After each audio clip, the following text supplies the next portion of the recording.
Welcome back to Mitchell Makes Vids, where we spotlight ETFs with massive momentum.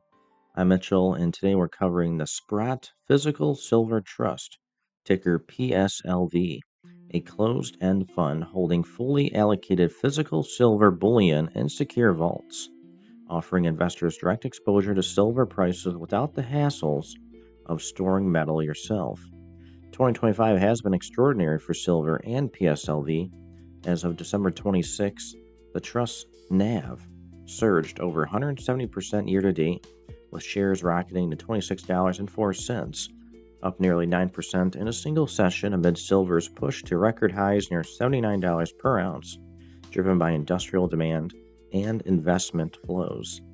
Earlier this month, on December 11th, Sprott updated its At the Market equity program, enhancing flexibility to issue units as demand grows. With silver's bull market in full force, PSLV provides a premier way to ride the wave. More records in 2026? Share your thoughts below. Buy, hold, or diversify. Like for more commodity ETF breakdown, subscribe and hit the bell. Thanks for watching. See you next time on Mitchell Makes Vids. Now, guys, check the links in the video description below. Make some cash. Become a member of my YouTube channel today. See you in the next one.